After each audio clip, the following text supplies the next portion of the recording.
Alright, y'all. So, I made my intro different this time so y'all can see, you know what I mean? Yeah. Alright, so my content's for educational purposes only. Can't stress enough for you guys do your own research. Praise my content. Find any errors, thought in the comments. None of us have been alive long enough to know all that transpired in the past, and none of us can live long enough to know all there is to learn. Alright. So, today's video. It's a little more complex than just a heading or, so I got to figure out how I'm going to head this one, but I'm going to just say it to you and then we'll get involved. So, today's video topic is developing the habit of being present in the moment, living in the now, no anxiety of or about the past, and no stressing about the future. Controlling thoughts, thus controlling actions, in order to gain consistency in the propelling of oneself towards whatever is desired. One more time. I know that was a lot.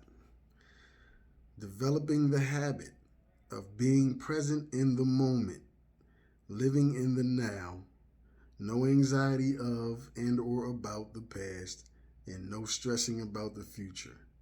Controlling thoughts, thus controlling actions, in order to gain consistency in the propelling of oneself toward whatever is desired. Okay? So I'm going to have to tackle this piece by piece. Pardon the noise of my snack. You understand? But I snack every now and again. It is what it is. All right. So,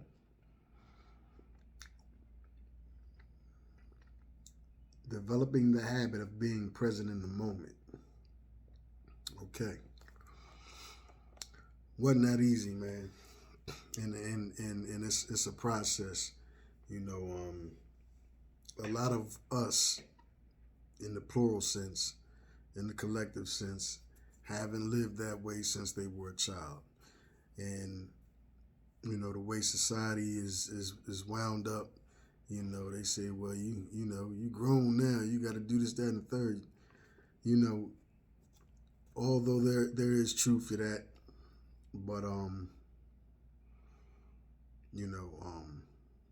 there's levels and variations and different aspects that culminate into that as well. So, the way that I was able to get into the practice of being present in the moment, it was basically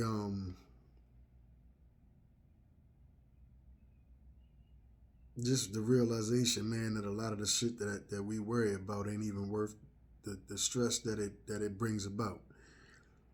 It really ain't. And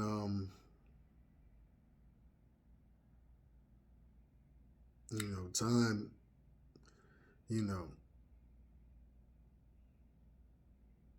time is money. We hear it all the time. You know what I mean? But that's subjective.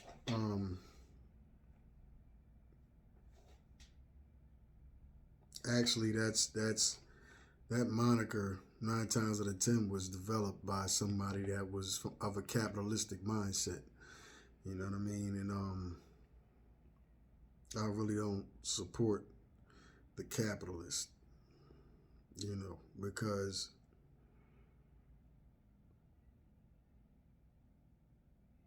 in my opinion, capitalism has created an unhealthy competitive nature amongst us.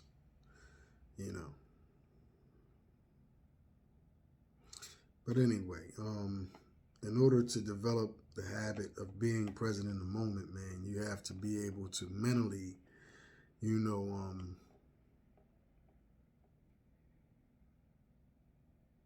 control your, it goes right into the next part of it. You got to be able to, on some level or another, control your thoughts and be able to quiet the mind enough and concentrate to specifically and what's the other word? Pardon me today, y'all. My mind's a little all over the place, but exclusively focus on that which, or that task that is at hand at the particular moment.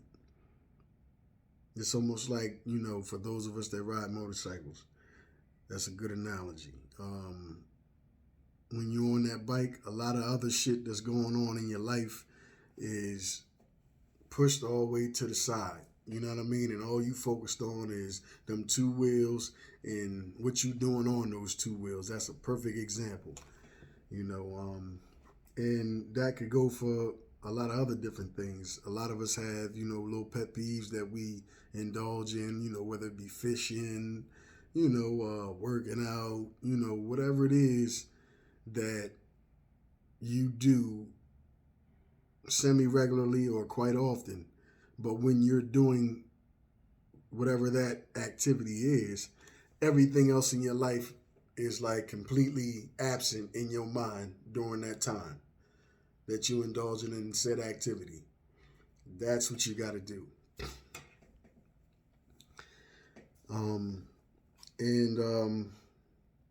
I mean, that for me, that worked,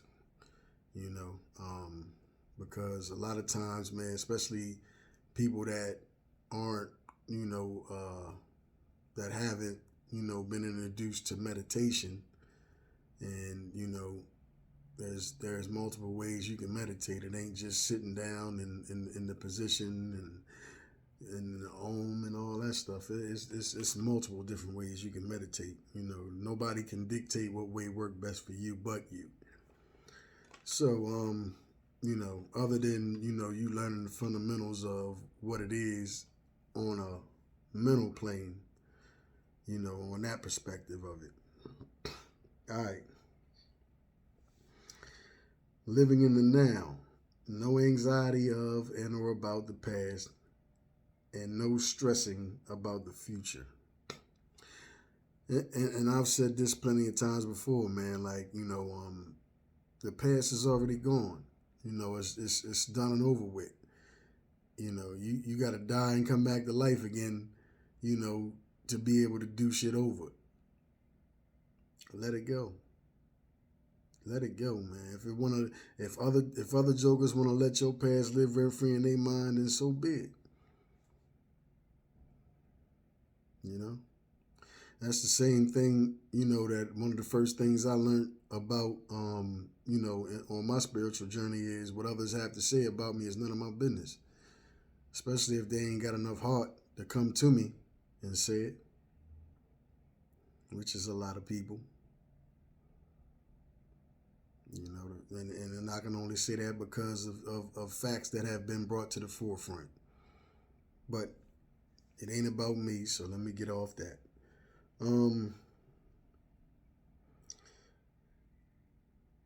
The past is done and over with, man. Let it go. In the future, man, in order for you to get to the future, man, you got to wake up. That means, get there first. Then worry about the future. You know what I mean? But realize that what you do in the now dictates the future. So the more present in the moment you are and the more fixated and focused you are in the now, the more of a hand you have in creating your future, provided you wake up. So that's another way to look at it. The next part of it is controlling your thoughts. Because when you control your thoughts, you control your actions. And a good way to do that is to deny yourself something that you like and see how long you can do that.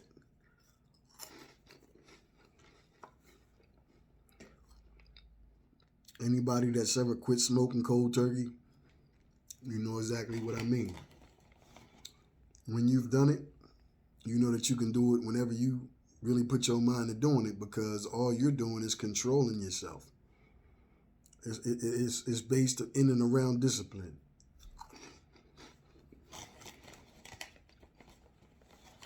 All you gotta do is control your thoughts. You control your thoughts, you control your actions. Especially for those of us who have changed our eating habits.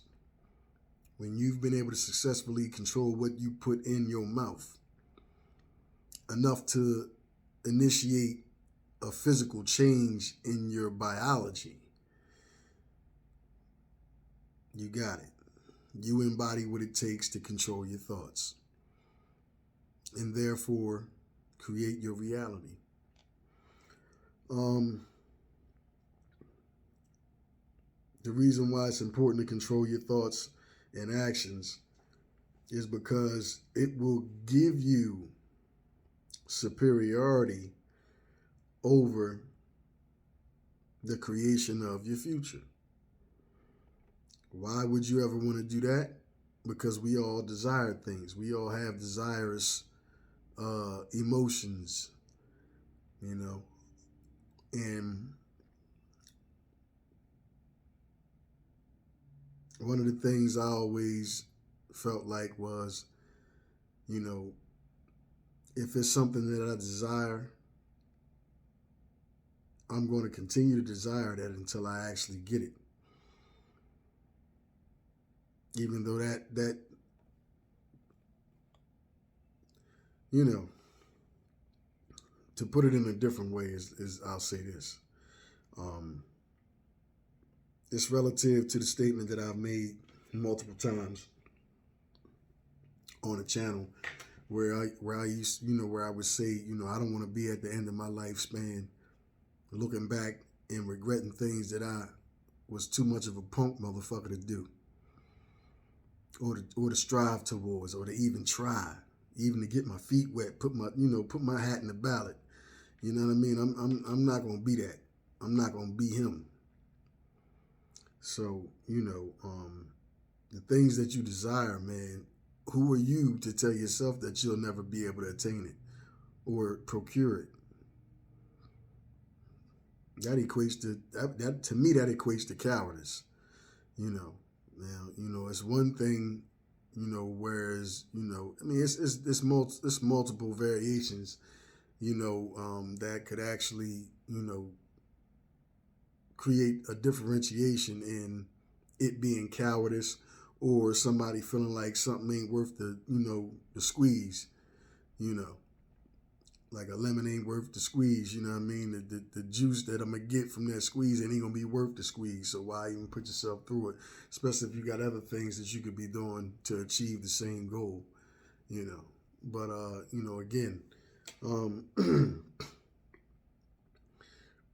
a lot of my observation and analyzation tells me that a lot of us are in undesirable situations because,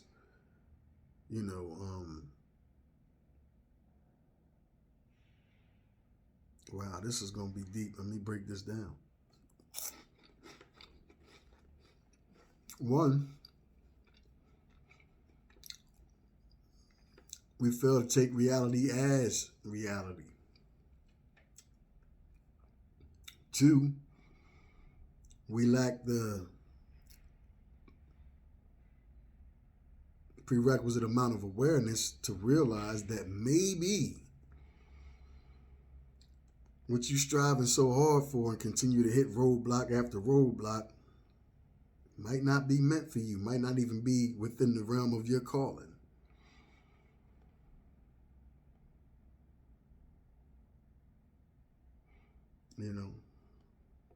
This is why I talk spirituality so much, man, because, the benefits that it brings is it allows you to tap into you. And when you begin to tap into you, you're tapping into, the ancestral realm as well, because they reside within you. You know, they just as much a part of you as the cells within you. But yeah, man, wasn't really no long and drawn out situation this evening. It's just something that I know can actually bring about benefit or beneficial change to someone outside of myself. One more time before I cut it short. The key that I want people to take away from this here video is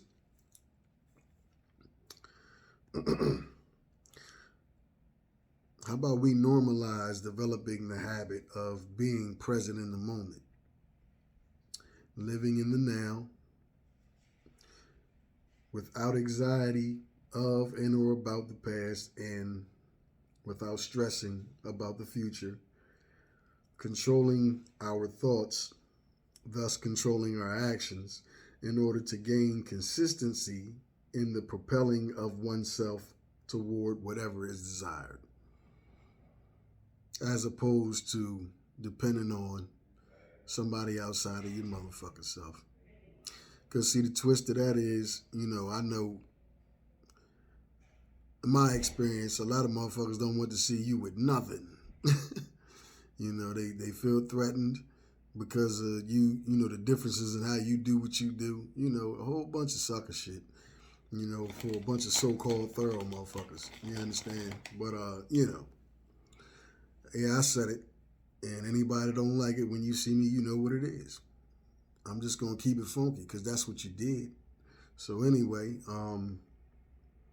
yeah, man. And see, that's another part of it. We all embody duality, man. Just because somebody's spiritual don't mean they got to always be, what's declared as pious. I got the other side too. I get tired of people's shit too. So, it ain't cotton candy. But anyway, man, off of that, it's okay, like I say, man, it's okay to experience the emotion, but don't live in it. Experience it, feel it, and let it flow straight through you and out you, But with that being said, man, I'm going to go ahead, man. Y'all be easy.